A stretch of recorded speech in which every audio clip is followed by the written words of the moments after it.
Our secret taste recipe is to cook with lemon care. Kutties Healthy Samayal. Hello friends, welcome to Kutties Healthy Samayal. Be positive, be healthy. நம்ம சேனலை subscribe பண்ணாதவங்க subscribe பண்ணிவிட்டு பக்கத்தில் இருக்க bell பட்டனை click பண்ணிக்கோங்க. All ஆப்ஷனை click பண்ணுங்கள். அப்போ தான் நாங்கள் போடுற எல்லா வீடியோஸோட நோட்டிஃபிகேஷன்ஸ் உங்களுக்கு வரும்.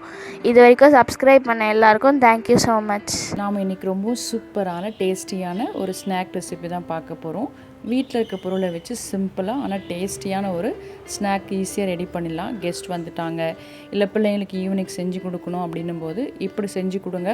கண்டிப்பாக பிள்ளைங்க இதை விரும்பி சாப்பிடுவாங்க. அந்தளவுக்கு ரொம்ப டேஸ்டியாக க்ரன்ச்சியாக சூப்பர்பாக இருந்தது.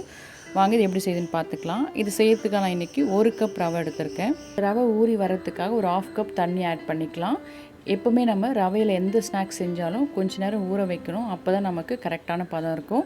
இது ஒரு 10 மினிட்ஸ் ஊற வச்சா போதும். அதுக்கு மேலே அதிகமாகவும் நம்ம ஊற வைக்க வேணாம், ஏன்னா ரொம்ப மாவு போல் ஆகிடும். இது ஊற டைம்லேயே நம்ம இதுக்கு தேவையானது எல்லாமே ரெடி பண்ணியாச்சு. இப்போ நம்ம பார்க்கலாம். ரவை பாருங்கள் 10 மினிட்ஸ் கழித்து நல்ல நமக்கு மாவு போல் ஊறி வந்திருக்கும். பார்க்கும்போதே உங்களுக்கு தெரியும். ஸோ அதுக்கு மேலே நம்ம ஊற வச்சோம்னா அந்த அளவுக்கு டேஸ்ட் இருக்காது. இப்போ இது கூட என்ன சேர்க்கலான்னு பார்த்துக்கலாம். ஃபர்ஸ்ட் நம்ம 3 ஸ்பூன் அளவுக்கு புளிக்காத தயிர் ஆட் பண்ணிக்கலாம்.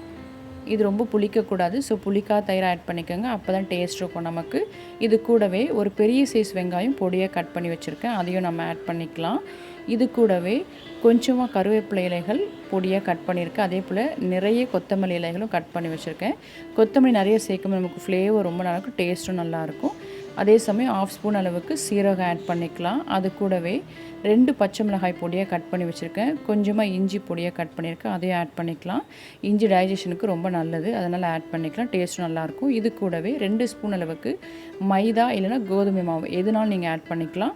இந்த மாவு ஆட் பண்ணி நல்ல ஒரு பைண்டிங் ஏஜெண்ட்டாக நமக்கு யூஸ் ஆகும். ஸோ ரவை பார்த்திங்கன்னா ரொம்ப பால்ஸாக பிடிக்க முடியும், அதுக்காக தான் 2 ஸ்பூன் அளவுக்கு மாவு ஆட் பண்ணுறோம். இது கூடவே தேவையான அளவுக்கு சால்ட்டும் 2 சிட்டிகை அளவுக்கு பேக்கிங் சோடா எடுத்துக்கலாம். அது கூடவே 1/2 ஸ்பூன் அளவுக்கு பெருங்காயத்தூள் ஆட் பண்ணி நல்லா மிக்ஸ் பண்ணி விட்டுக்கலாம்.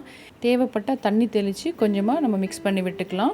ரொம்ப தண்ணி ஆகிடக்கூடாது, ரொம்ப கட்டியாகவும் இருக்கக்கூடாது. போண்டா விடுற அளவுக்கு நமக்கு கரெக்டாக கன்சிஸ்டன்சி இருக்கணும். இதெல்லாம் மிக்ஸ் பண்ணுறதுக்கு முன்னாடி நம்ம எண்ணெய் ஆட் பண்ணி நல்லா சூடு பண்ணிக்கலாம். நமக்கு போண்டா செய்யறதுக்கு இந்த அளவுக்கு மாவு பதம் இருக்கணும், அப்போ தான் நமக்கு கரெக்டாக வரும். ரொம்ப கட்டியாக இருந்தால் ஹார்டாக இருக்கும், ரொம்ப தண்ணியாக இருந்தால் நமக்கு பாலாக வராது. ஸோ கரெக்டான பதத்தில் இருக்கணும், அது மட்டும் நம்ம பார்த்துக்கலாம். இப்போ எண்ணெய் நல்லா காஞ்சிடுச்சு. இதில் நம்ம சின்ன சின்ன போண்டாக்கெலாம் விட்டுக்கலாம். நான் கொஞ்சம் சின்ன சைஸ் தான் செய்கிறேன். உங்களுக்கு எந்த சைஸில் செய்யணுமோ உங்கள் விருப்பத்துக்கு ஏற்றாப்புல நீங்கள் செஞ்சுக்கலாம். அதே போல் இதில் ஆட் பண்ணுற காரம் உப்பு எல்லாமே உங்கள் டேஸ்ட்டுக்கு ஏற்றாப்புல கூடவோ குறைவோ ஆட் பண்ணிக்கோங்க. இது செய்யும்போது அதிகமாக ஃப்ளேம் வைக்கக்கூடாது, தீஞ்சிரும். ஸோ மீடியம் ஃப்ளேமில் வச்சு நம்ம செஞ்சு எடுத்துக்கலாம். ஒரே டைமில் நமக்கு 6-7 கிட்ட செஞ்சுக்கலாம். நான் அந்த அளவுக்கு தான் சைஸ் சின்னதாக போட்டிருக்கேன். பாருங்கள் எவ்வளோ போட்டிருக்கேன். இது போல் நல்லா திருப்பி போட்டு நல்லா கோல்டன் ப்ரௌன் வர அளவுக்கு செஞ்சு எடுத்தோம்னா ரொம்பவும் டேஸ்டியாக இருக்கும். இது நம்ம ரவையில் செய்கிறதோட ரொம்ப க்ரன்ச்சியாக இருக்கும். ஸோ பிள்ளைங்க சாப்பிட்றதுக்கு விரும்பி சாப்பிடுவாங்க.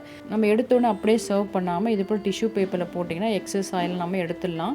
எந்த டீப் ஃப்ரை ஐட்டம் செஞ்சாலும் இது போல் டிஷ்யூ யூஸ் பண்ணுங்கள், கண்டிப்பாக எக்ஸஸ் ஆயில் நமக்கு ஈஸியாக வந்துடும். ஈவினிங் டீ டைமுக்கு சூப்பரான க்ரன்ச்சியான ஸ்நாக் ரெசிபி. இதே போல் எல்லாத்தையுமே நம்ம செஞ்சு சர்வ் பண்ணிக்கலாம். இது சர்வ் பண்ணும்போது கார சட்னி தேங்காய் சட்னியோடு சர்வ் பண்ணுங்கள், ரொம்ப டேஸ்டியாக இருக்கும். அதே போல் இதுக்கு இன்னும் ஆப்டான ஒரு காம்பினேஷன் என்னென்னா டொமேட்டோ சாஸ் அல்லது கெச்சப். நீங்கள் இதை வச்சு சர்வ் பண்ணிங்கன்னா ரொம்ப டேஸ்டியாக இருக்கும். சின்ன பிள்ளைங்கலேருந்து பெரியவங்க வரைக்கும் இதையும் எல்லாருமே விரும்பி சாப்பிடுவாங்க, அந்தளவுக்கு ரொம்ப டேஸ்டியாக இருக்கும். இந்த போண்டா சூப்பராக டேஸ்டியாக க்ரன்ச்சியாக இருக்கும். ஸோ இது டொமேட்டோ சாஸோட ரொம்ப சூப்பராக இருக்கும். ஸோ கண்டிப்பாக இது போலேயும் ஒரு முறை சர்வ் பண்ணி பாருங்கள், எல்லாருமே விரும்பி சாப்பிடுவாங்க.